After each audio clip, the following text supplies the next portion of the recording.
So imagine this scenario. You're at a college party with your buddies. You don't really do parties because you're an introverted bum. But for this scenario, let's imagine you got dragged in. Now you're sitting on a couch watching everyone else have more fun than you as you count the seconds away. "What's good?" the girl who convinced you to come here asked. "It's okay, just not my thing," you reply. I know what'll cheer you up. One pill and you'll be having fun in no time. No thanks. I don't really do, drugs and stuff.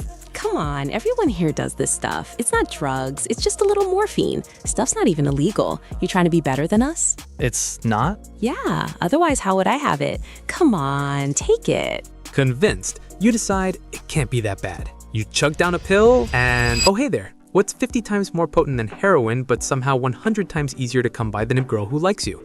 I'll give you 5 seconds.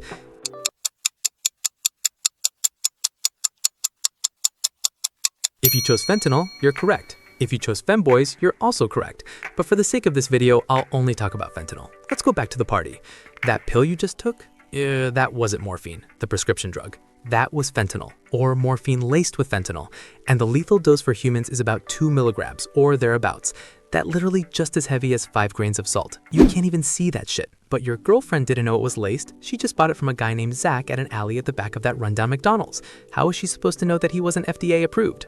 But anyways, you took it. And that means you have about 20-30 minutes before you leave this world. We're about to find out what it's like to die by fentanyl.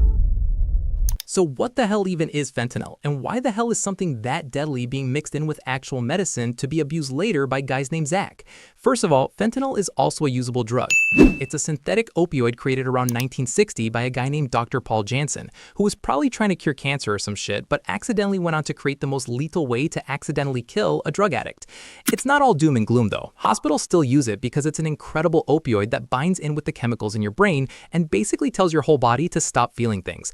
Basically, it's a super strong version of Vicodin. It's exactly 50 times stronger than the infamous heroin and 100 times stronger than the morphine you supposedly just swallowed. The dosage hospitals use is about 25 to 100 micrograms. That's literally 0.025 to 0.1 milligrams. The lethal dose? 2 milligrams. So there's basically no room for mistakes with this. It's like if one pill of cimetidine stops gut inflammations, but then the second one made your stomach explode. And here's something fun about street fentanyl. When these dealers are pressing in bulk, they don't press it in evenly. Like one pill could have 0.1 milligrams, safe, but then the next has about 22, which funny is enough to kill you 11 times in a row. Just because your girlfriend took one last week and was fine, doesn't guarantee you'll be getting away with it on your turn. But what does this drug really do to your insides? Easy. It floods your opioid receptors. Those are the parts of your brain responsible for pain, pleasure, and sometimes breathing, and stops them completely. Hospitals like to use this effect in the right proportion to block pain but not breathing so you stay alive. But here, you just took enough to kill you over and over again, about 11 times. Stay with me. Shit's about to get weird and fast. Okay, here's how it goes down. The moment that thing entered your stomach, it begins traveling at roughly 170 to 250 miles per hour through your veins. I am not exaggerating.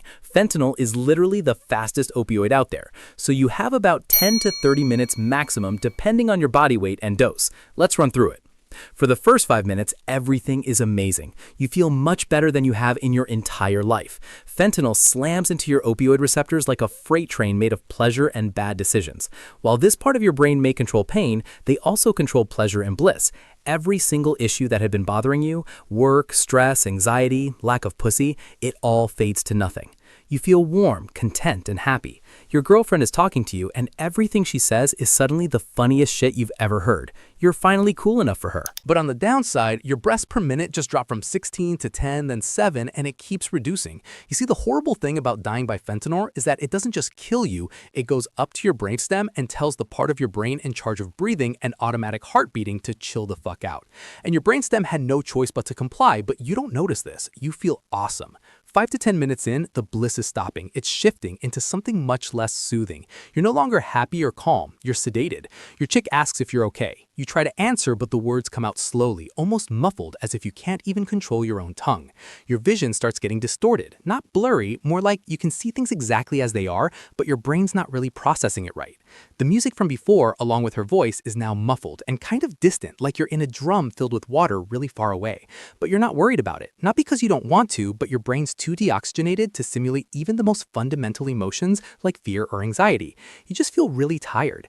The amount of oxygen in your blood has been dropped. dropped. What used to be a healthy 98% is now below 80%, soon to be 60%, then 40%. Your lips are pale and blue, and so are your fingernails. Your girlfriend sees this and she is starting to worry, but she's too high to think straight and she doesn't want to be the one to ruin the party by calling 911 over her spineless boyfriend who got way too stoned from a single pill. Fun fact, ever heard of Narcan? This is the only time it could really save you without any consequences attached. One spray up your nostril, you'd wake up confused, pissed off, but alive, and probably break up with her. Problem is, she doesn't have Narcan. No one does. Why would they?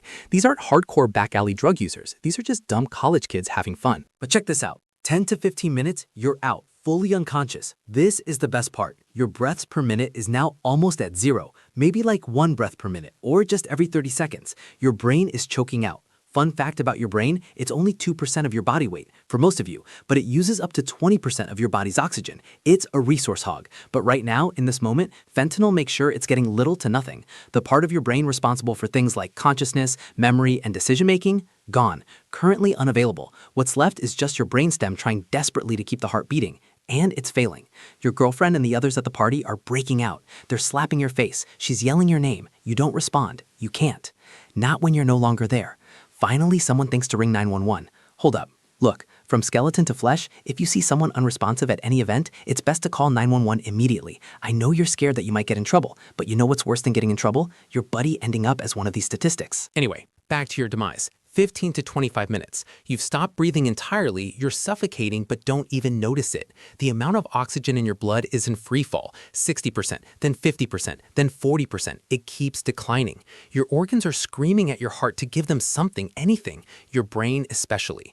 Your heart's doing its absolute best to compensate. It's beating as fast as it possibly can, trying to squeeze out whatever oxygen is left in you to keep the brain alive. But there's nothing left to pump, like revving an engine without gas. At this time, if you're lucky, like really bloody lucky, the ambulance arrives now. They spray you up with Narcan, force air into your lungs with chest compressions. Narcan's a miracle drug. It literally kicks the fentanyl off your receptors and reverses the effects in seconds. You'd wake up pissed off and dizzy, but you'd be alive. Without it, 25 to 30 minutes, your heart stopping here, cardiac arrest. At this point, even Narcan can't save your damaged brain, because even if they revive it, the person you were is gone.